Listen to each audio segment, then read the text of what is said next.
ଏଠି ପରିଚୟ କହିବେ सरोज कुमार स्वाई सरपंच गडेली ग्राम पंचायत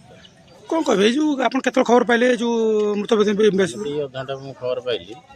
ଆଜି ପାଣିରେ ପଡ଼ିକି ଫାଷ୍ଟ ଫେସବୁକ୍ରେ ଦେଖିଲି ଯେ ଅଚିଲା ଯୁବକ ଜଣେ ପାଣିରେ ପଡ଼ିଛନ୍ତି ବୋଲି ତାପରେ ଖବର ପାଇଲି ଯେ ଆମ ଗାଁ ପିଲା ବୋଲି ସେ ତ କେତେ ଘରେ ରୁହେ ବାହାରେ ବି ରୁହେ ତାଙ୍କ ବାପା କହିବା ଅନୁସାରେ ସେ ରଥ ଦିନ ଘରୁ ଆସିଛି ରାତି 11ଟା ଖଣ୍ଡରେ ଆସିଛି ଏବେ ତ ମୁଁ ଯାହା ସ୍ପଟ୍ ଉପରେ ଦେଖିଲି ଆଉ ସେ ପାଣିରେ ଯାହା ବୁଡ଼ିକି ପଡ଼ିଛି ଆଉ ମୁହଁ ମାଡ଼ି ତଳେ ପଡ଼ିଥିଲା ଉଠିଲା ବେଳକୁ ପୁରା ଦେହଟା ପୁରା ଖୋଲିଯାଇଛି ତାଙ୍କ ବାପା କହିବା ଅନୁସାରେ ସେ ଆସିଛନ୍ତି ସେ ରାତି 11:30ରୁ ଆସିଛନ୍ତି ଆଉ ଆପଣ ତ ନିଜେ ଦେଖୁଛନ୍ତି ସ୍ପଟ୍ ଉପରେ ଏଇଆ କେସ୍ ଥାନାବାଲା ଆସିଥିଲେ ହଁ ଥାନାବାଲା ଆସିଥିଲେ ଇଣ୍ଟରଭ୍ୟୁ ଆସିଛନ୍ତି ସାଇଣ୍ଟିଫିକ୍ ଟିମ୍ ଆସିଛନ୍ତି ତାଙ୍କ ବିଷୟରେ ଆମେ ଅଛୁ এটা କିଛି ଜାଣି ହେଉଛି ଯେ ମର୍ଡର କିମ୍ବା ଆତ୍ମହତ୍ୟା କ'ଣ କ'ଣ ହେଇଥାଇପାରେ ଭାବୁଛନ୍ତି ଆପଣ? ନା ମୋର ସେମିତି କିଛି ଜଣାପଡ଼ୁନି ଯାହା ଇନକ୍ୱାରି ଯାହା ଜଣାପଡ଼ିବ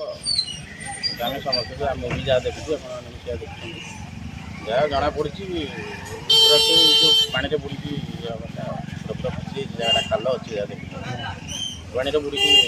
ହେଇଛି ଆଉ ଝାରିଡ଼ିଆ ଘର କିନ୍ତୁ ଗଡ଼ିଆଲେ ଆସିକି ପଡ଼ିବା ଗୋଟେ ସନ୍ଦେହ ଘରକୁ ଆସୁଛି ଆମ ଏରିଆରେ ଜଳକ ପହଞ୍ଚେଇବା ଦରକାର ଦେଖନ୍ତୁ ଇଏ ତ ଆମ ନିଜ ପଡ଼ୋଶୀ ଭଳିଆ ଏବାଟେ ଯିବା ଆସିବା ରାସ୍ତା ଗୋଟେ କେନାଲ ବି ଦେଖୁଛୁ ନା ଏଇଟା ରାସ୍ତା ନୁହେଁ ସଂଯୋଗ ହେଇଛି ବିଲ ରାସ୍ତାଟା କ'ଣ ହେଇଥିବ ଇନକ୍ୱାରି ପରେ ଜଣାପଡ଼ିବ ମାନେ କ୍ୟା ଡେଟ୍ ବଡି ତ ଭୁଲିଗଲାଣି ଜଣାପଡ଼ିବ ତଥାପି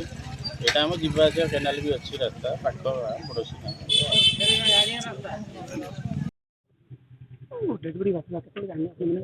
ସକାଳୁ ଭୋରୁ ଗାଁ ଲୋକ ଇନଫର୍ମେସନ୍ କଲେ କି ଆମର ଏଠି ଡେଡ୍ ବଡି ଭାସୁଛି ଏଠୁ ଆମେ ଆସିଲା ବେଳକୁ ତାପରେ ଗାଁ ଲୋକ ଇନଫର୍ମେସନ୍ କଲେଣି ପୁଲିସକୁ ଇନଫର୍ମେସନ୍ କରିଥିଲେ ପୁଲିସ ବାଲା ଆସିଥିଲେ ଆମେ ଆସିକି ଦେଖିବୁ ଯେ ଜଣେ ପଡ଼ିଛି କି ମୋ ତଳକୁ କରିକି ପଡ଼ିକି ଭାସୁଛି ସେଠି ପୁଲିସ ବାଲା ଆସି ପୁଲିସ ବାଲା ଯାଇଛନ୍ତି ତଦନ୍ତ କରୁଛନ୍ତି ଦେଖିଲେ ପରେ ଜଣାପଡ଼ିବ ନା କିଛି ନାହିଁ ଅଜଣା ବ୍ୟକ୍ତି ଆମେ ଏପଟେ ଲୋକାଲ୍ ଲୋକ କେହି ନୁହଁ ଭାବୁଛନ୍ତି କ'ଣ ଜଣାପଡ଼ିବ ପ୍ରଶାସନ ଯାଇଛନ୍ତି ତଦନ୍ତ କରିବେ ତଦନ୍ତ କଲେ ଜଣାପଡ଼ିବ ମାନେ ଗ୍ରାମାଞ୍ଚଳ ଏଠି ଲୋକଙ୍କର ସୁରକ୍ଷିତ ଅଛି ଏଭଳି ଶୁଭ ଭାସିବା କେମିତି କେତେ ଦୂର ଠିକ୍ ବୋଲି ଭାବୁଛନ୍ତି ଠିକ୍ ତ ନୁହେଁ ଏଇଟା ଯାହା ବି ହେଲେ ଗୋଟେ ଦୁଃଖଦ ଘଟଣା କିନ୍ତୁ ଆମ ଏପଟରେ ଏଭଳି ଘଟଣା ହେଇନଥିଲା କେବେ ଆମେ ଦେଖାଯାଉ ଯାଇଛନ୍ତି ପ୍ରଶାସନ ଯାଇଛନ୍ତି ତଦନ୍ତ କରନ୍ତୁ ତଦନ୍ତ କଲେ ଜଣାପଡ଼ିବ ପାଖରେ ନଦୀ ଫଦୀ ଅଛି କି ନାଇଁ ସେମିତି କିଛି